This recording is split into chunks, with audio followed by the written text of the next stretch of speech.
What's going on, everybody? Welcome into the Jack Ramsays pregame show. Danny Moran, Brandon Sprague, Dallas the puppy in very, very near spaces right now. The Portland Trailblazers are getting ready to take on the Orlando Magic in a matinee road trip game on Martin Luther King Day. CJ McCollum will be rejoining the team and into the starting lineup tonight. Welcome everybody in.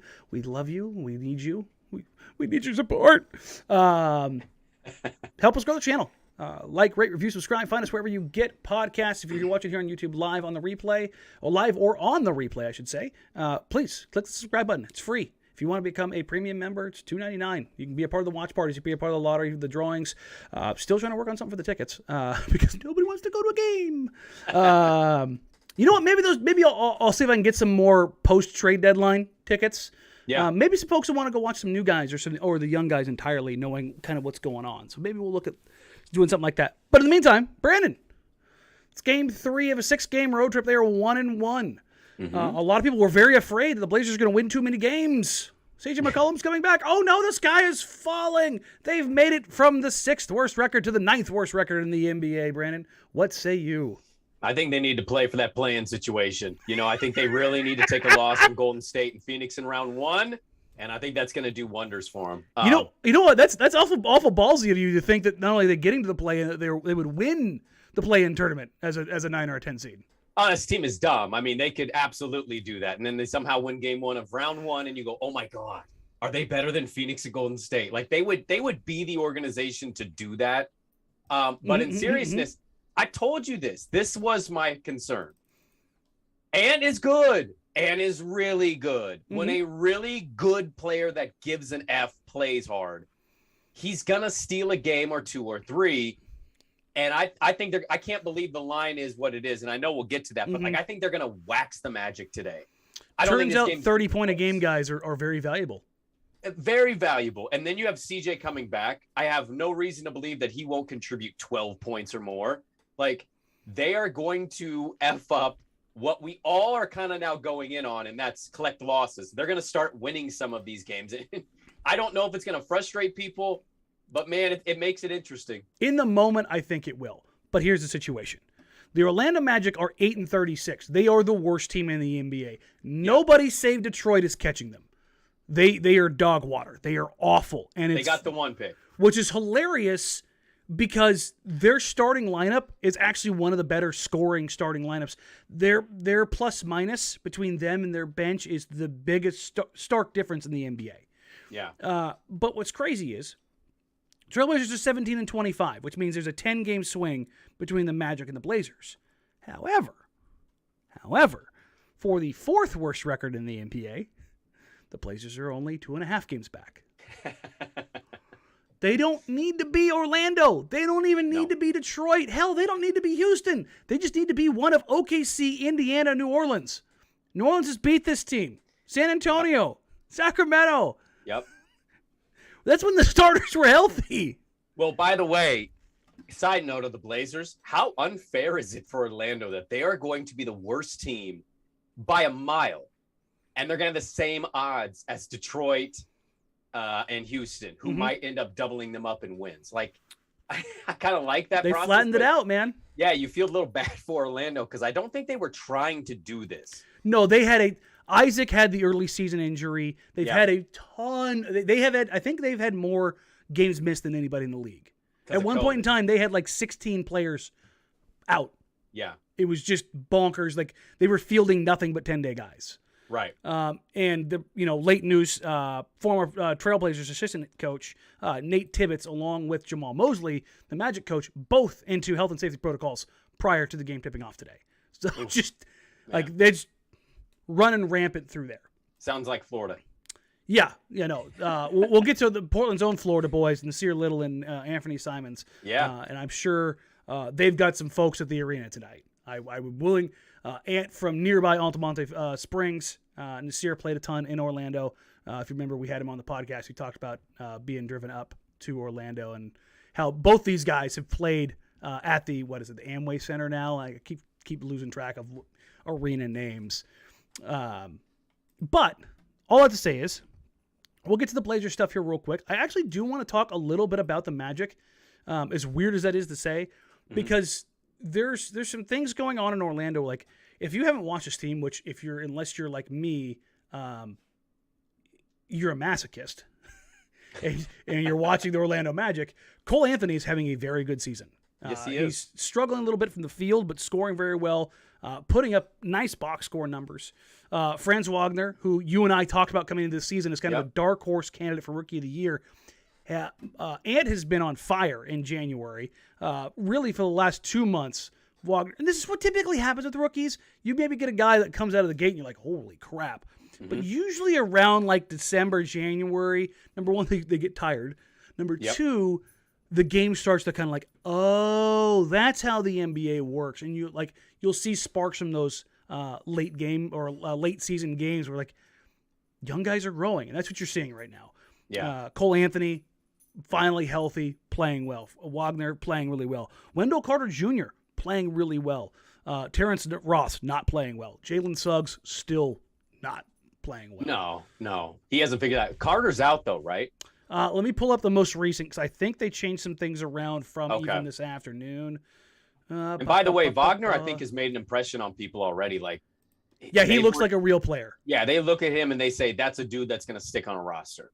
Oh, yeah, no, there's not like they really like what he's going to be like as far as scoring.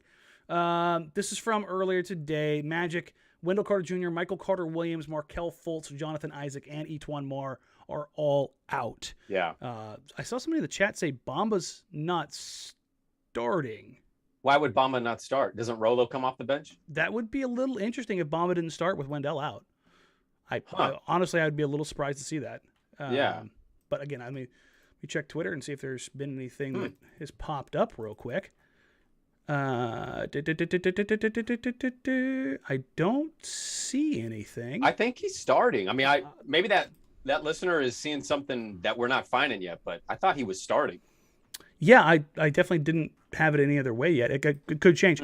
But that doesn't really change what I was going to say about the Magic. The Magic are in this place like this is what bottoming out looks like. Yeah. But I would be interested to see, or I'm not interested, the whole idea of like the Blazers being able to balance with things. Because of those lottery odds being flattened out, you don't have to do this. Right. You don't have to. That's okay. Apparently, they're saying that Lopez is starting. They're saying that Bombas has still got the bad toe. Okay. He's not listed on the injury report. Okay. Yeah, so, I didn't see that earlier. He's not listed anywhere. So if he's still coming off Portland. The bench, it's going to be interesting. Like because the Magic have size. Like that's one of the things they do have. They do have a bunch of 7-footers who are like legit 7 foot. But they just don't have anybody who can shoot. I can think of a team that could help with that regard. But again, you don't need to be the worst team in the NBA by a significant margin to achieve your odds. Like the top 3 teams, you get a 14% chance. Mm-hmm. Fourth, 12.5%. Fifth, 10.5%. Sixth, 9%. I mean, you have to. I think bare minimum, because we're going to have to talk about this as we go along the season, right? Mm-hmm. I think bare minimum, you have to be 6 or worse. Like, yes, and that's the spot. Really, if you look at where they're at right now, they're a game and a half. Right. I think they're a game and a half of the Pelicans. Danny, I'm serious. If Cronin and company are getting the last 4 games and they're 2 back, like you got to do what you can to go over 4 at that point. I think it's very vital to their odds to be able to get a better pick, to be 6 or better. I know 7's just a dip again, but like I think you have to be right in that 6 or better to give yourself the best chance to either collect a great asset. Well, I mean, here's the actual math behind it. If you are 6th or worse, if you're 6th, you have a 37% chance of top 4. 1 in 3 plus chance of top 4. If you are 7th, you have 31.9. 8th, 26.3, and 9th, 17.3. You're taking big hits on those 1-game swings. Yeah. So if you can hit 6th, honestly, if you can hit 5th, you're basically coin toss. 42.1%. Damn. On a top 4. Man. So, if you're looking for those odds, that's where the line of demarcation really kind of sits in. Can I ask you this question? Yeah, go for it. And I think it's a fair one. We just talked about some of Orlando's young guys. Cole Anthony having a good year. Franz Wagner having a really good rookie campaign. Jalen Suggs struggling a little bit. Mo Bamba kind of is what he is. I think people like you exist all over. And I think there's people that don't watch the match and they go, Mo Bamba, get out of here. What do you think is a tougher gig to build from where it currently sits going into the summer and next year? Portland or Orlando? Probably Portland. Because Orlando is, imagine this is Jalen Suggs the rest of the year. But, like, how do you evaluate? I think this is the tough part of bottoming out the way Orlando has. Some of your young assets are good. Some of your other young assets are still very young. So you're guessing almost of what that future is going to be. But then you have players that people around the league look at last year. Evan Fournier. I laughed when people loved Evan Fournier. I'm like, I watched this dude play. Orlando sucks. He makes no impact if they win or lose games. In fact, they're losing when he's playing. So he goes to Boston. I'm like, come on, this is overrated. Guess what? Didn't do anything. The Knicks signed him to this deal. And I'm like, they gave Evan Fournier that much money. How's that played out so far? Shooting guard markets, baby. So if you can score, there's always somebody willing to pay you.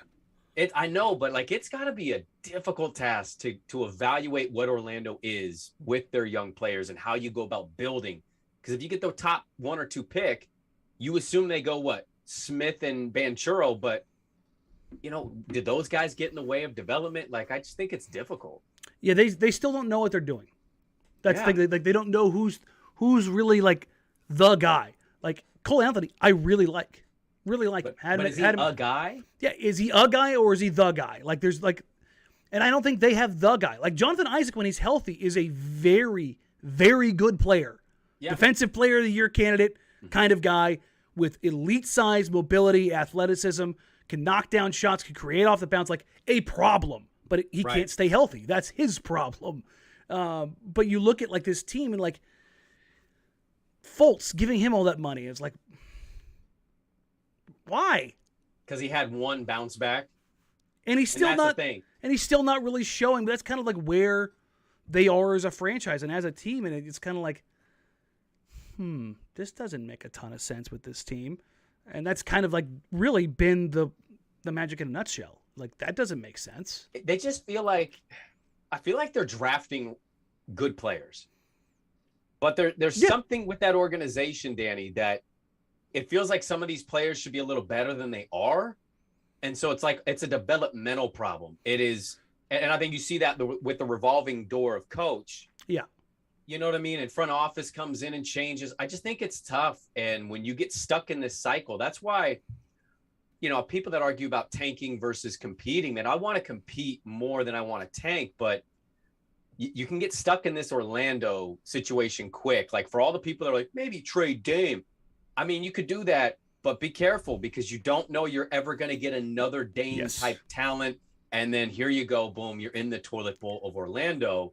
And it sucks. It's not something you want to do. So in like to paint a direct line from what you were saying here, there's 2 organizations that I think of that are just poorly run organizations, but in different manners.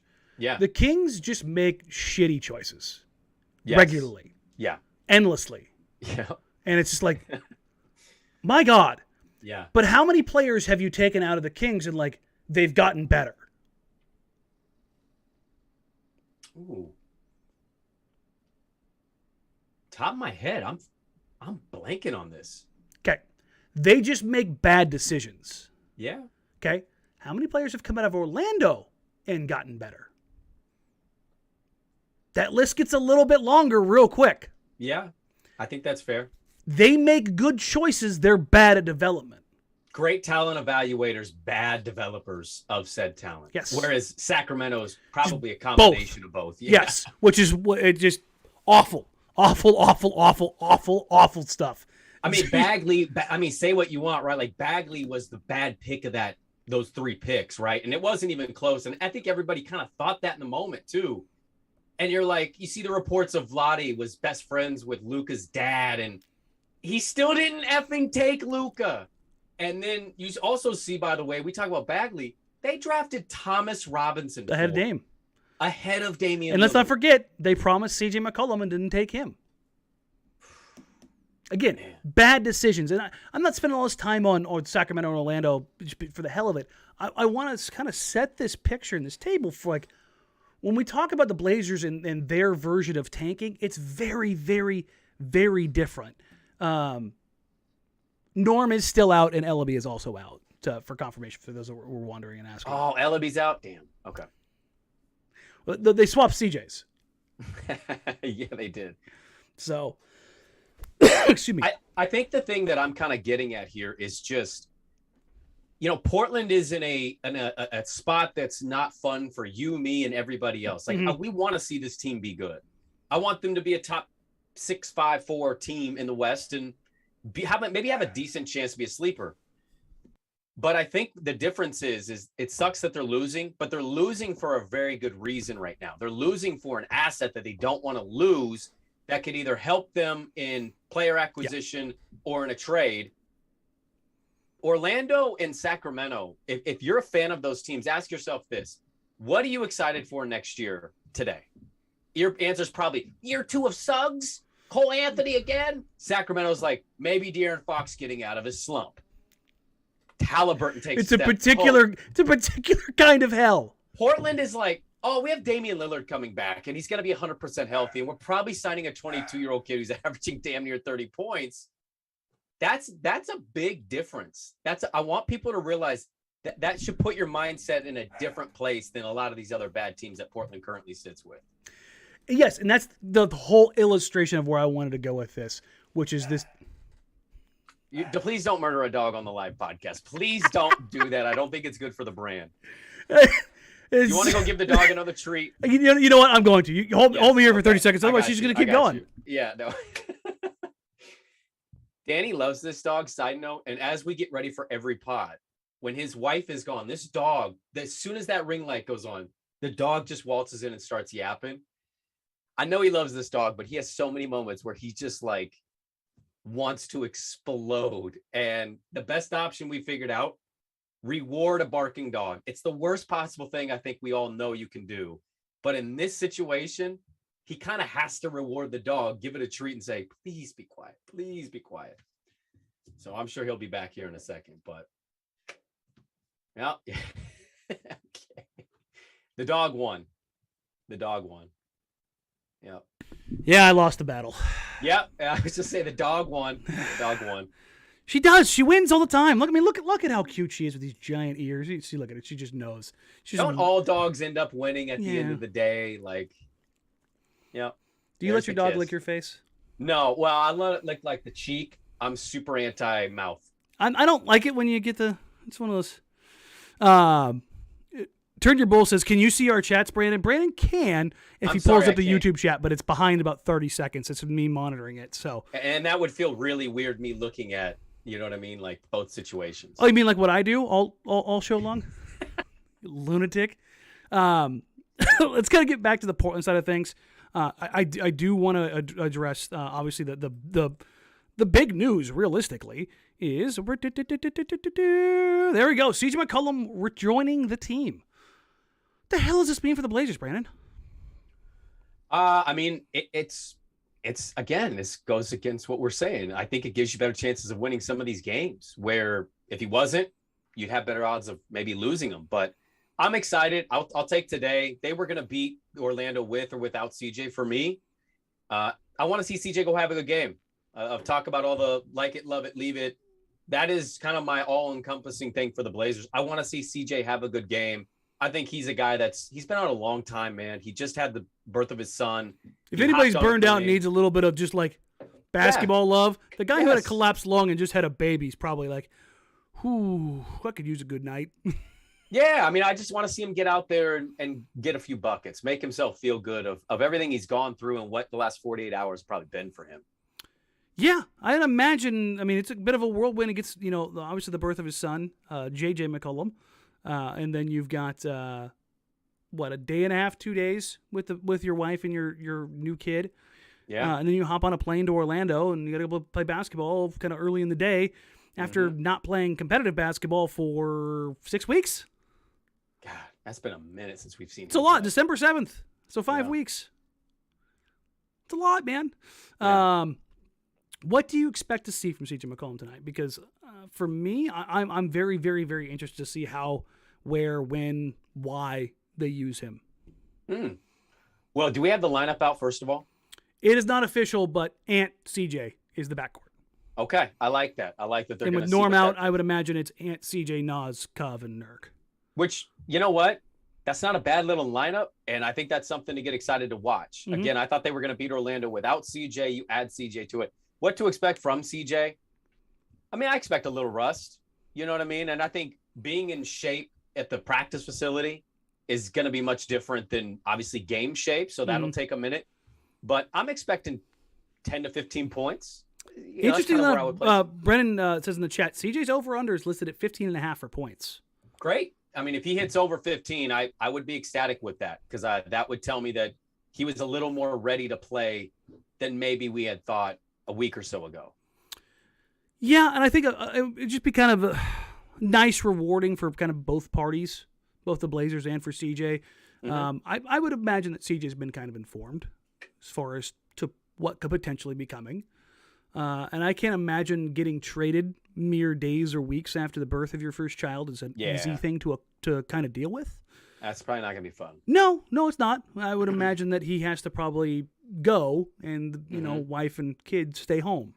That probably can't be easy, and that's part of what comes with the millions of dollars. Doesn't make it any easier, but that's kind of the nature of the beast. But on the human side of it, I would imagine CJ kind of wants to just kind of get things going and get that part of it just underway and taken care of. From the Blazers side of this, seeing Anfernee Simons with another threat on the floor and how, when, where Ant demands the ball, kind of how he runs things, is going to be interesting. Is Ant going to be able to put his foot down and kind of lead some things here? And I'm not saying he needs to, go on, alpha dog the damn thing. I'm just saying, is there going to be some possessions here where he doesn't just defer? Well, I actually think CJ's going to defer today. You think so? Yeah, I do. You think he's going to give him one of the? Yeah, I think it's little respect head nod. CJ's very plugged into everything, right? Like he's listening to the national stuff. He knows. Reading. He knows. I mean, it'd be foolish to think he doesn't. And I think part of the end for him is just going to be kind of going out with a lot of grace and class. Mm-hmm. I mean, look, he is I don't even think it's argue. He's a top 10 Blazer of all time, and everything he's given this organization. If not, he's right there. He's right there. Like he's right at that line. That's a great legacy. Yeah. And so it's better than 99% of most players in the NBA. Being a top 10-ish guy with your franchise, that would mean that there's 300 of those in NBA history. Right. And so I think he's seeing what Ant is doing. And his trade value largely will not be impacted. He just needs to go out there and show he can play, and teams are like, okay, we're in. Yeah, he's healthy. So, still CJ McCollum. I think he's going to go play very loosely, freely. Distributor CJ is more what I expect than CJ with Dame. And I think what today you'll see is Ant kind of playing that Dame role. Which, good. I think that's what you want, right? Yeah. Like, I want to see what a defense looks like. And granted, Orlando's defense sucks. It's really bad. I want to see what an Ant-led team looks like when there's another guy on the floor that can cook you.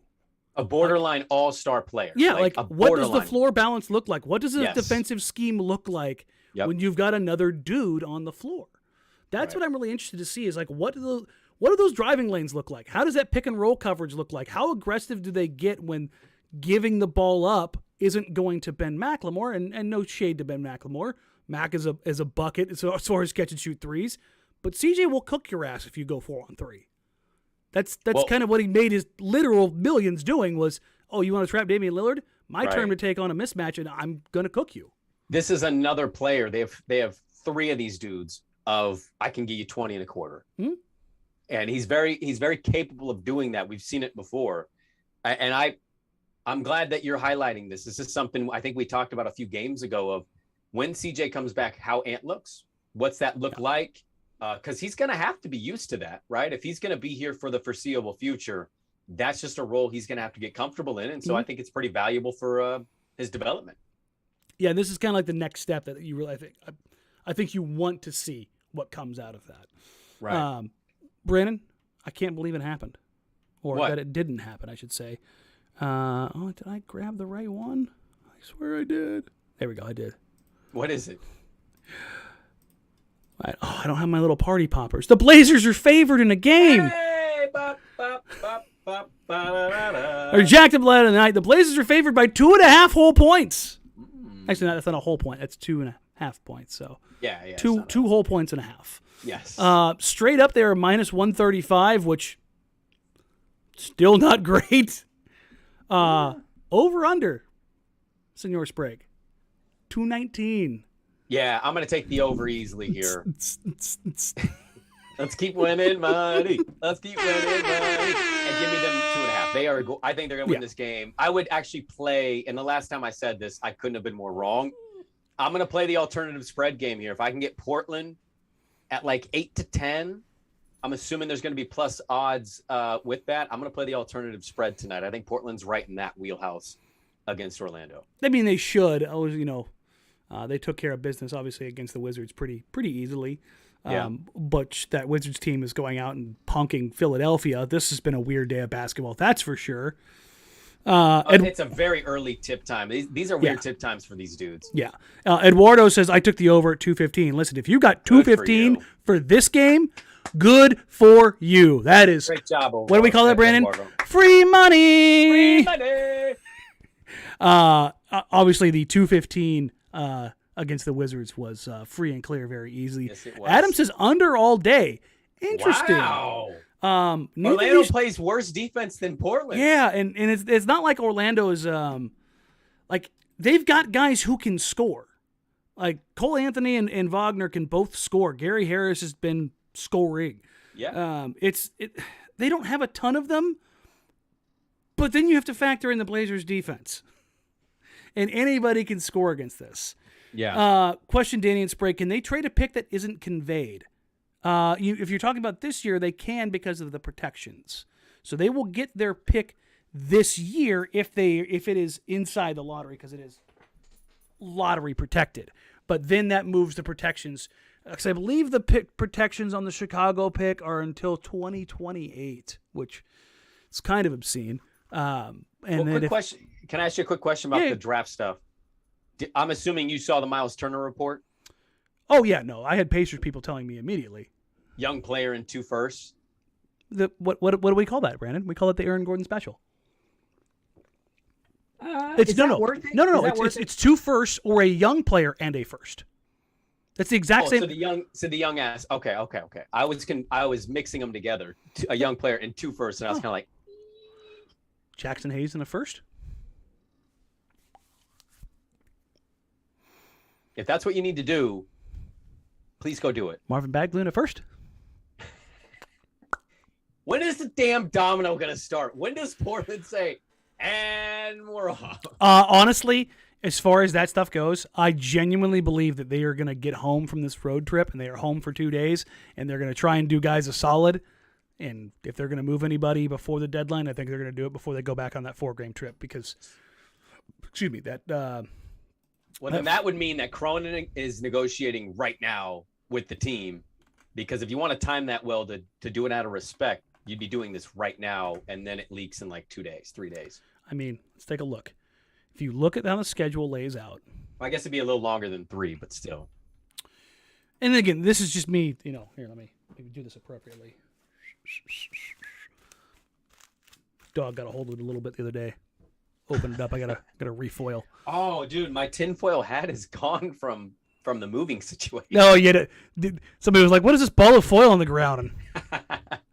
So, is there meat in here? Leftover Thai food. What is Danny's hat doing in here? So obviously they have the rest of this road trip. They've got Orlando tonight, Miami on Wednesday, Boston on Friday, Toronto on Sunday, and they come home. They get 2 days off, but then it's a back-to-back, Minnesota and Dallas. And then they go Houston, Chicago, OKC, at Los Angeles. And then they come home again, 4th, 5th, 8th, and 9th. There's a lot of games in a very short amount of time. I think if they're going to make an early move, it comes in that end of January time frame, the 25th, 26th, Minnesota, Dallas, before they go out on that road trip. Mm-hmm. Or when they come home right before the deadline. Because here's what's interesting about the deadline. The Blazers play the 4th, 5th, 8th, and 9th. And they don't play again until the 12th. So that goes from Wednesday to Saturday. So that means they have basically 24 hours of working the phones. Yeah. So if they're going to wait it up until the deadline, there's your opportunity. But Okay. I think there's 2 windows for them to move guys early and not have it. And they can do it any night, to be honest. But if you're trying to take care of guys and make it a little bit easier, got your wife, your kids, setting up moving stuff, it's a lot easier to do all that stuff with your agent when you're home. Right. I'll just be honest. I've talked to these guys about this process, and it sucks. Just having to go through that.